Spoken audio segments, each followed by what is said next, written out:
안녕하세요, 여러분. 오늘 밤 잠들기 전에 꼭 들어야 할 이야기를 가지고 왔습니다. 여러분, 마늘 드시죠? 아마 거의 매일 드실 겁니다. 된장찌개에, 김치에, 볶음 요리에. 한국 사람이라면 마늘 없는 밥상이 더 어색하죠. 근데 오늘 제가 드릴 이야기는 그 마늘이 어떤 방식으로 먹느냐에 따라 여러분의 간을 살리기도 하고 반대로 무너뜨리기도 한다는 겁니다. 충격적이죠? 네, 이게 진짜입니다. 그리고 오늘 이 이야기를 끝까지 들으신 분들은 내일부터 식탁 위에서 마늘을 완전히 다른 눈으로 보게 되실 겁니다. 저는 오늘 여러분과 함께 60분 동안 간 건강에 관한 가장 중요하고도 가장 많이 오해받는 진실들을 하나씩 풀어나가려 합니다. 중간에 절대 채널 돌리지 마세요. 왜냐면 오늘 나오는 내용 중에는 지금 당장 여러분의 생활을 바꿔야 할 정보들이 담겨 있거든요. 자, 시작합니다. 우선 간이 왜 그렇게 중요한지부터 이야기해 볼게요. 사람들이 심장, 뇌, 폐는 엄청 중요하게 생각하는데 간은 좀 소홀히 여기는 경향이 있어요. 그런데 사실 간은 우리 몸에서 가장 많은 일을 하는 장기입니다. 무려 500가지 이상의 기능을 담당하고 있거든요. 해독, 단백질 합성, 혈액 응고 인자 생성, 담즙 분비, 혈당 조절, 지방 대사, 비타민과 미네랄 저장까지. 이 모든 게 간이 하는 일이에요. 근데 더 무서운 건 뭔지 아세요? 간은 아파도 말을 안 합니다. 통증 신경이 거의 없어서 간이 상당히 손상되기 전까지는 아무 증상도 안 나타나요. 그래서 간을 두고 침묵의 장기라고 부르는 겁니다. 여러분이 지금 아무것도 느끼지 못하더라도 간은 이미 힘들어하고 있을 수 있어요. 그게 진짜 무서운 거죠. 자, 이제 오늘의 핵심으로 들어가 볼게요. 마늘 이야기입니다. 마늘은 오랫동안 건강식품의 대명사로 알려져 왔어요. 항균 효과, 혈압 강화, 면역력 증진, 항암 효과까지 수많은 연구들이 마늘의 효능을 증명해 왔습니다. 그 핵심 성분은 바로 알리신이에요. 알리신은 마늘을 자르거나 으깰 때 생성되는 황화합물인데 강력한 항산화, 항염 작용을 합니다. 그런데 여기서 반전이 시작됩니다. 알리신은 양날의 검입니다. 적당한 양을 올바른 방법으로 섭취하면 간을 보호하는 강력한 무기가 되지만 과도하게 그리고 잘못된 방식으로 섭취하면 오히려 간 세포를 직접 공격하는 독소로 변할 수 있습니다. 실제로 이걸 연구한 논문들이 있어요. 고용량의 마늘 추출물을 단기간에 섭취했을 때 간 수치가 급격히 올라가는 사례들이 보고됐습니다. 특히 마늘 보충제, 마늘 오일, 마늘 황 같은 형태로 매일 대량 복용하는 사람들한테서 이런 부작용이 나타났어요. 그렇다면 마늘을 어떻게 먹어야 할까요? 이 질문에 대한 답을 드리기 전에 먼저 여러분께 물어볼게요. 여러분은 마늘을 어떻게 드시나요? 요리에 넣어서 드시나요? 아니면 건강을 위해서 날 것으로 매일 드시나요? 혹시 마늘 보충제를 따로 챙겨 드시는 분은요? 사실 한국에서는 건강에 좋다고 해서 생마늘을 매일 공복에 두세 쪽씩 씹어 드시는 분들이 꽤 많아요. 그리고 그분들 중 상당수가 자신이 간을 위해 좋은 일을 하고 있다고 믿고 있죠. 근데 잠깐요. 공복에 생마늘을 드시는 건 사실 매우 자극적인 행동이에요. 생마늘 속 알리신은 위장 점막을 자극하고 빈속에 들어가면 위염, 식도 자극, 메스꺼움을 유발할 수 있습니다. 그리고 이 과정에서 간도 영향을 받습니다. 소화 과정에서 흡수된 알리신이 대량으로 간문맥을 통해 간으로 들어오면 간 세포가 이를 처리하는데 과부하가 걸릴 수 있거든요. 그러면 어떻게 드셔야 하냐고요? 조금 이따가 자세히 말씀드릴게요. 그 전에 먼저 여러분이 지금 간에게 얼마나 가혹하게 굴고 있는지를 먼저 들여다봐야 합니다. 왜냐면 마늘 문제는 사실 빙산의 일각이거든요. 우리가 매일 하는 행동들 중에서 간을 망치는 것들이 얼마나 많은지 여러분은 알고 계세요? 첫 번째, 술입니다. 이건 다들 알고 있죠. 술은 간에 나쁘다. 근데 얼마나 나쁜지는 잘 모르시는 것 같아요. 알코올은 간에서 분해될 때 아세트알데하이드라는 독성 물질로 변합니다. 이 아세트알데하이드가 간 세포를 직접 파괴하는 거예요. 한 번 마셔도 간 세포는 손상됩니다. 다행히 간은 재생 능력이 탁월해서 적당히 마시고 충분히 쉬면 회복이 돼요. 문제는 쉬지 않고 계속 마실 때예요. 알코올성 지방간, 알코올성 간염, 간경변, 그리고 간암. 이게 술이 간을 망치는 단계별 시나리오입니다. 첫 단계인 지방간은 술 안 마시고 며칠만 있어도 회복이 될 만큼 초기에는 가역적이에요. 근데 여기서 멈추지 않으면 회복이 불가능한 단계로 넘어가게 됩니다. 그리고 중요한 사실 하나. 우리나라 사람들 중에서 알코올성 간 질환 환자가 생각보다 훨씬 많습니다. 특히 사회생활 하시는 분들, 직장인들, 주말마다 치맥이나 소주 드시는 분들. 이분들이 자신이 간 질환 위험군에 있다는 걸 인지하지 못하는 경우가 너무 많아요. 두 번째, 과당입니다. 설탕보다 더 무서운 게 과당이에요. 과당은 포도당과 달리 우리 몸의 모든 세포가 에너지원으로 쓸 수 없고 오직 간에서만 대사됩니다.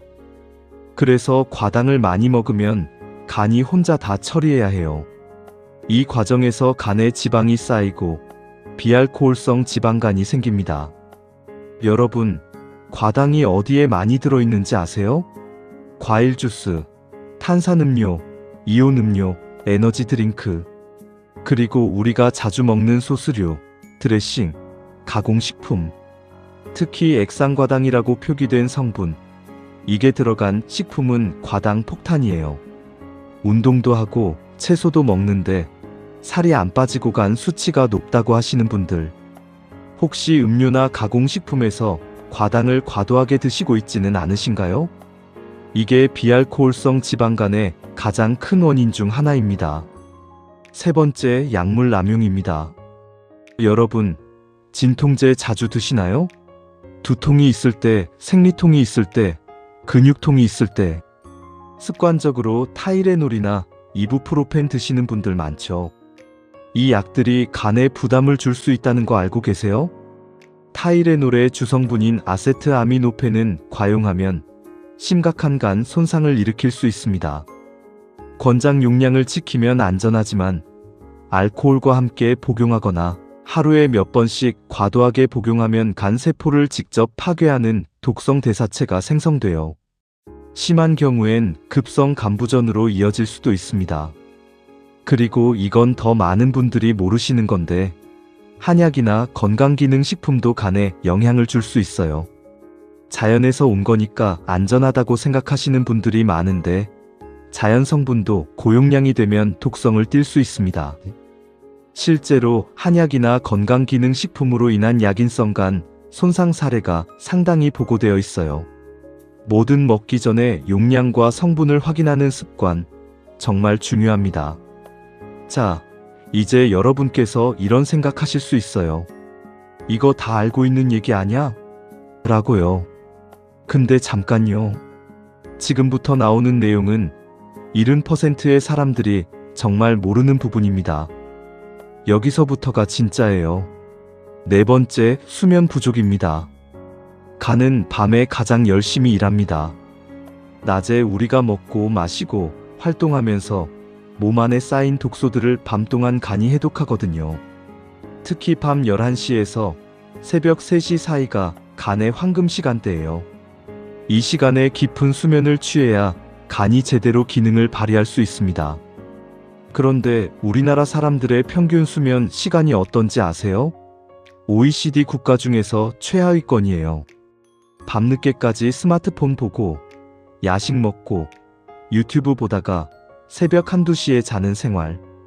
이게 간을 얼마나 혹독하게 부리고 있는 건지 대부분의 사람들이 인식조차 못하고 있어요. 수면 부족이 지속되면 간의 해독 능력이 떨어지고 간 내 염증이 증가하며 결국 지방간으로 이어질 수 있다는 연구 결과들이 있습니다. 잠을 충분히 자는 것, 이게 간 건강의 가장 기본이면서도 가장 많이 무시되는 습관입니다. 5번째, 만성 스트레스입니다. 스트레스가 간에 영향을 준다고? 이거 좀 의아하게 들리실 수도 있어요. 근데 이게 사실이에요. 스트레스를 받으면 코르티솔이라는 호르몬이 분비되는데 이 코르티솔이 장기간 높은 수준으로 유지되면 간에서 포도당 생성을 촉진하고 인슐린 저항성을 높이며 간 내 지방 축적을 증가시킵니다. 스트레스 받을 때 술 한잔 마시고 달달한 거 먹고 늦게 자는 패턴, 이게 삼중으로 간에 타격을 주는 거예요. 스트레스 자체로도, 알코올로도, 수면 부족으로도. 여러분, 지금 이 5가지 중에서 해당 사항이 몇 개나 되시나요? 하나라도 있으시다면 지금 당장 바꿔야 합니다. 왜냐면 간 질환은 한번 진행되면 되돌리기가 정말 어렵거든요. 자, 이제 좀 희망적인 이야기를 해볼까요? 간이 망가졌다고 느끼시는 분들, 걱정하지 마세요. 간은 우리 몸에서 가장 뛰어난 재생 능력을 가진 장기입니다. 간의 70%가 손상돼도 나머지 30%로 기능을 유지하고 원인을 제거하면 다시 재생이 됩니다.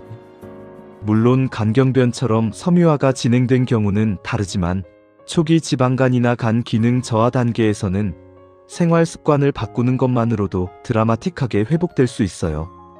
그렇다면 간을 회복시키는 습관들을 지금부터 하나하나 알려드릴게요. 첫 번째 회복 습관, 물입니다. 간이 해독을 제대로 하려면 물이 충분해야 합니다. 하루에 최소 8잔, 약 2리터의 물을 마시는 게 기본이에요. 물이 부족하면 독소가 혈액에서 제대로 걸러지지 못하고 몸 안에서 순환하게 됩니다. 커피나 탄산음료로 물을 대신하시는 분들 계시죠? 이건 오히려 간에 부담을 줍니다. 커피 한 잔을 마시면 그걸 해독하기 위해 추가로 물 한 잔이 더 필요하다고 생각하세요. 아침에 일어나서 제일 먼저 미지근한 물 한 잔. 이것만으로도 밤새 간이 쌓아둔 독소를 신장을 통해 배출하는 데 큰 도움이 됩니다. 단순하지만 정말 효과적이에요. 두 번째 회복 습관, 커피입니다. 네, 놀라셨죠? 커피가 간에 좋습니다. 이건 농담이 아니라 과학적으로 굉장히 탄탄하게 증명된 사실이에요.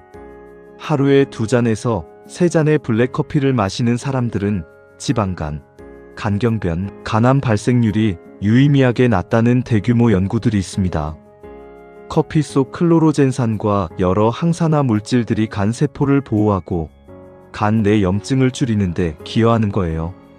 단, 여기서 조건이 있어요. 설탕과 크림을 넣지 않은 블랙 커피여야 합니다. 달달한 카페라떼나 설탕 듬뿍 넣은 커피는 오히려 과당 섭취를 늘려서 지방간 위험을 높입니다. 블랙 커피 하루 2잔에서 3잔. 이게 간 건강에 도움이 되는 커피 공식이에요. 세 번째 회복 습관, 다시 마늘로 돌아왔습니다. 마늘은 어떻게 먹어야 간에 좋을까요? 정답은 이렇습니다. 생마늘을 공복에 대량으로 먹는 건 피하세요. 대신 마늘을 으깨거나 다진 다음 10분에서 15분 정도 공기 중에 놔두세요. 이 시간 동안 알리신이 최대로 생성됩니다. 그리고 그걸 요리에 넣어서 드세요.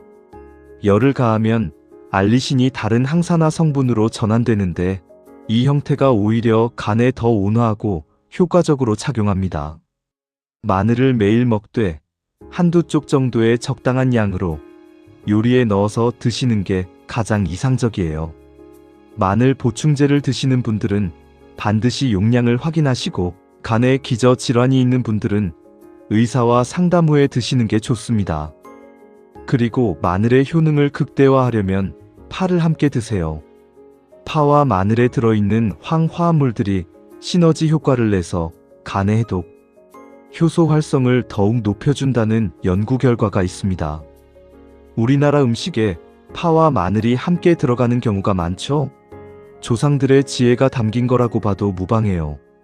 네 번째 회복 습관, 운동입니다. 간에 좋은 운동은 특별한 게 아니에요. 매일 30분의 유산소 운동이면 충분합니다. 빠르게 걷기, 자전거, 수영, 줄넘기. 어떤 형태든 좋아요. 유산소 운동은 간 내 지방을 직접 태우는데 도움을 주고 인슐린 감수성을 높여서 지방간 형성을 막아줍니다. 여기서 중요한 포인트 하나. 운동을 격하게 갑자기 시작하는 것보다는 꾸준하게 하는 게 훨씬 중요합니다. 일주일에 한 번 2시간 뛰는 것보다 매일 30분씩 걷는 게 간 건강에 훨씬 낫습니다.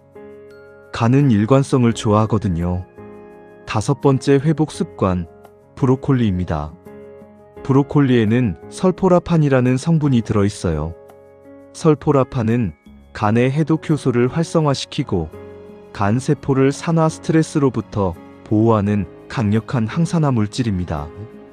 이 설포라판, 마늘의 알리신과 함께 먹으면 효과가 더욱 강해집니다.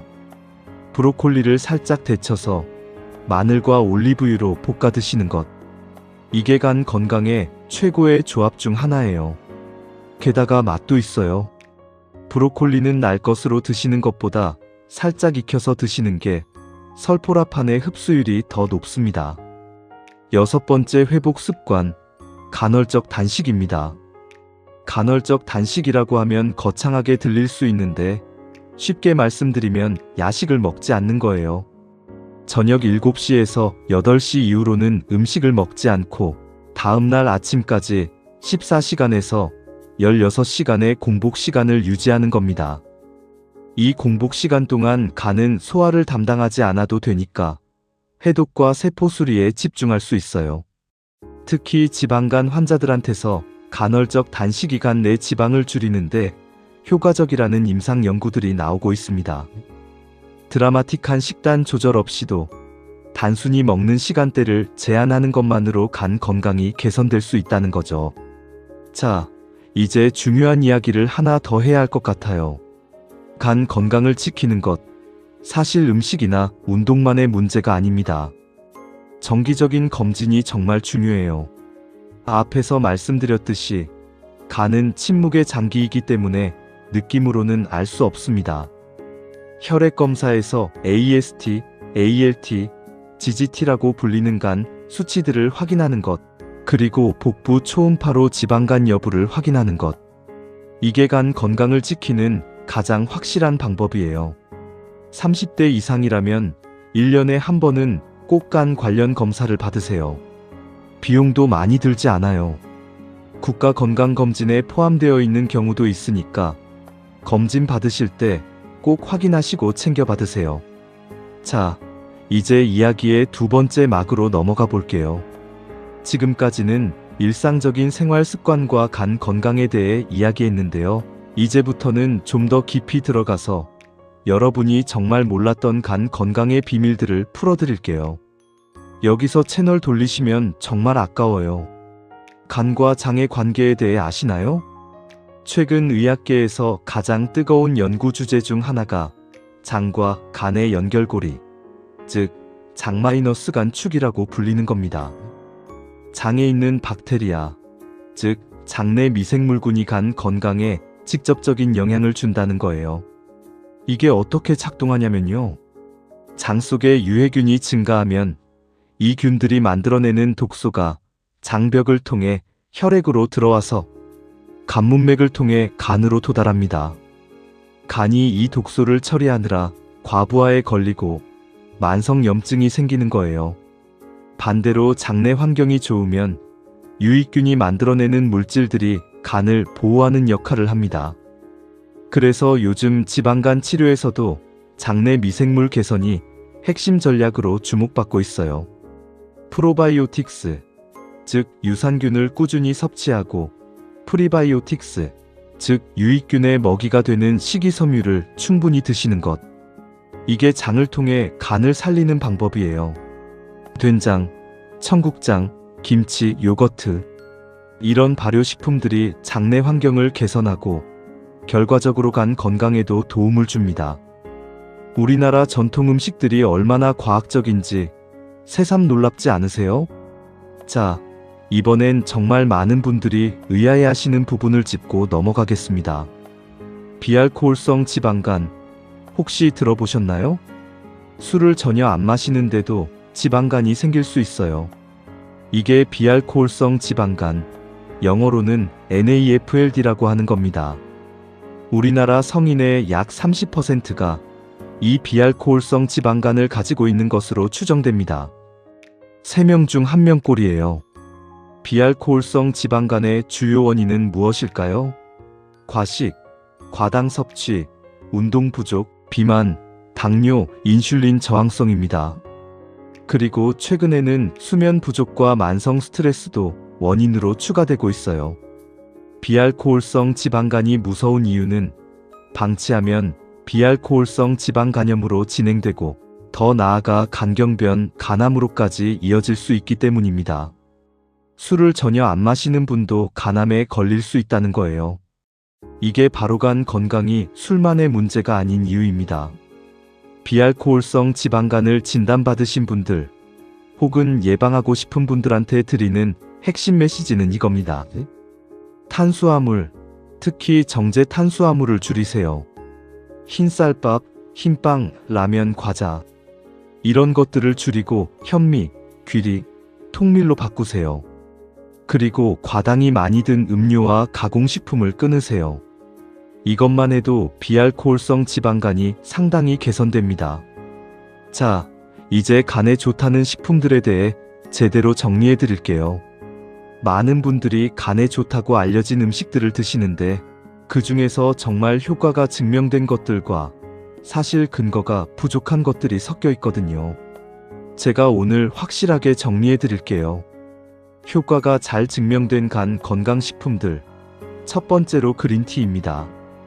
녹차에 들어있는 카테킨, 특히 EGCG라고 불리는 성분이 간 세포를 산화 손상으로부터 보호하고 지방 축적을 억제하는 효과가 있습니다. 하루 2잔에서 3잔의 녹차는 간 건강에 좋은 음료예요. 단, 너무 진하게 마시거나 녹차 추출물, 보충제를 고용량으로 드시면 오히려 간에 독성을 일으킬 수 있으니 주의하세요. 두 번째, 올리브유입니다. 올리브유 속 올레산과 폴리페놀은 간 내 지방 축적을 줄이고 산화 스트레스를 완화하는 데 효과적입니다. 매일 조리에 올리브유를 사용하시는 것, 샐러드에 뿌려 드시는 것, 간단하면서 효과적인 습관이에요. 세 번째, 등 푸른 생선입니다.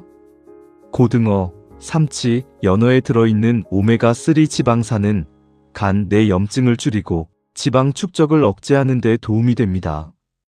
일주일에 2번에서 3번은 등 푸른 생선을 드시는 게 좋아요. 네 번째, 강황입니다.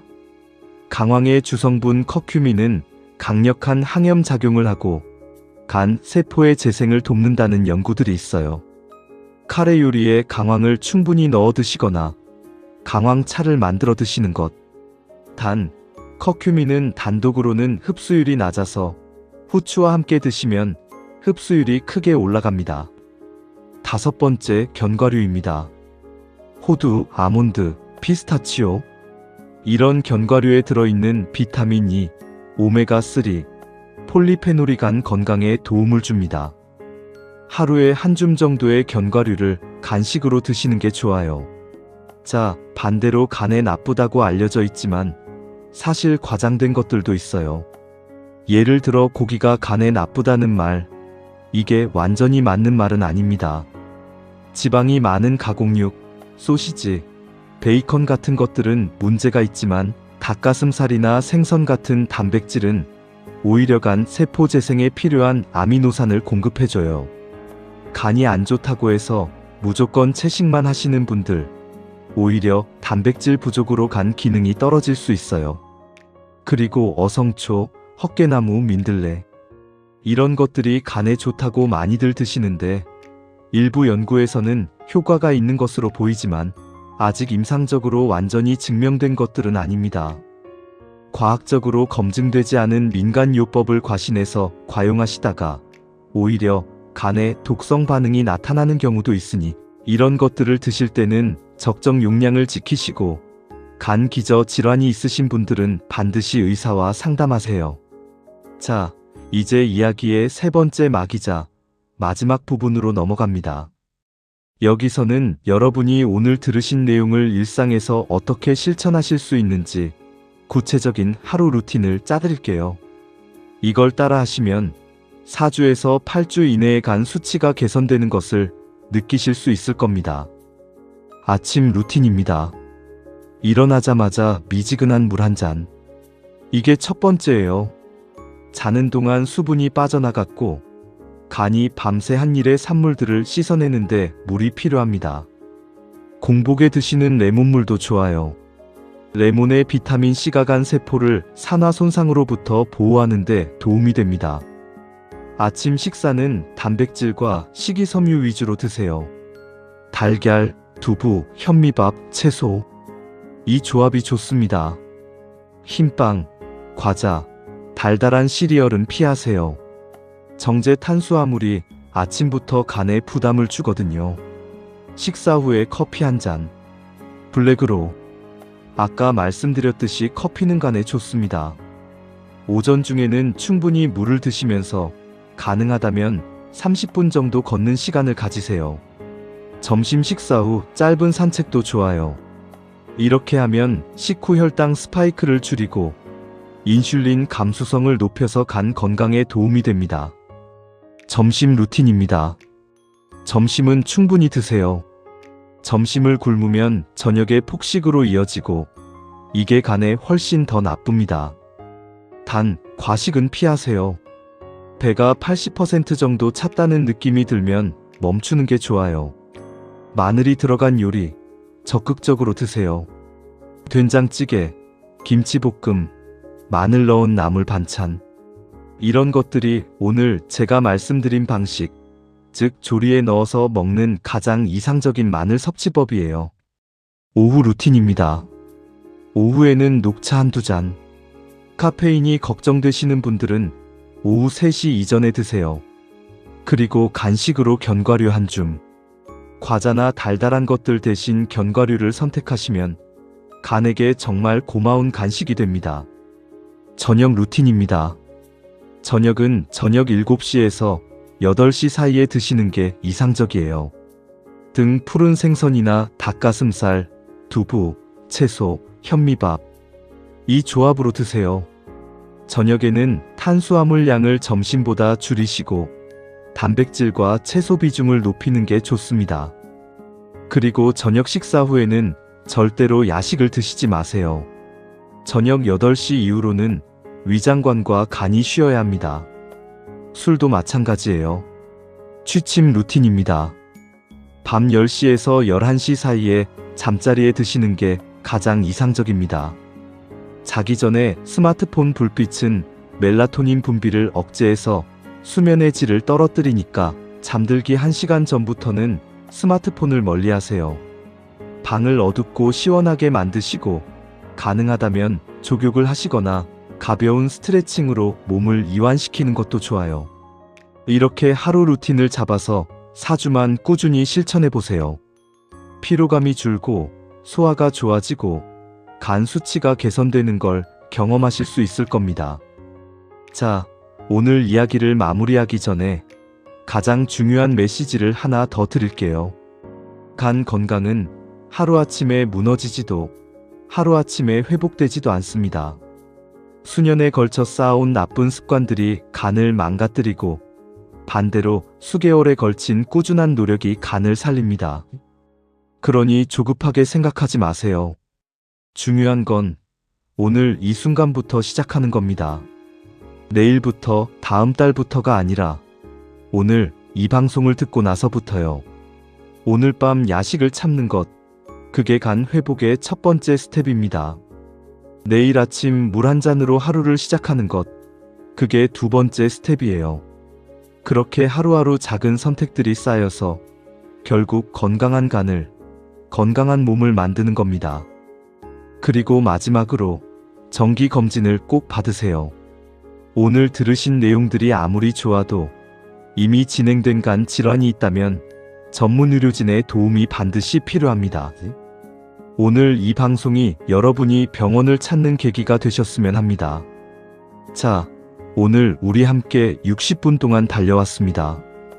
마늘이 왜 잘못 먹으면 간에 독이 될 수 있는지, 우리가 매일 하는 행동들 중에서 간을 망치는 것들이 무엇인지, 그리고 간을 회복시키는 습관들이 무엇인지, 이 모든 걸 오늘 여러분과 함께 나눴어요. 혹시 지인 중에 건강에 관심이 있는 분들이 계시다면 오늘 들으신 내용을 꼭 공유해 주세요. 간 건강. 이건 나 혼자만의 문제가 아니라 우리 가족 모두의 문제니까요. 오늘도 이 자리를 지켜주셔서 정말 감사합니다. 내일도 모레도 건강한 선택을 하시는 하루하루 되시길 바랍니다. 저는 다음에 또 여러분의 건강에 꼭 필요한 이야기로 찾아오겠습니다. 오늘 방송 여기서 마치겠습니다. 건강하게, 행복하게, 내일 또 만나요.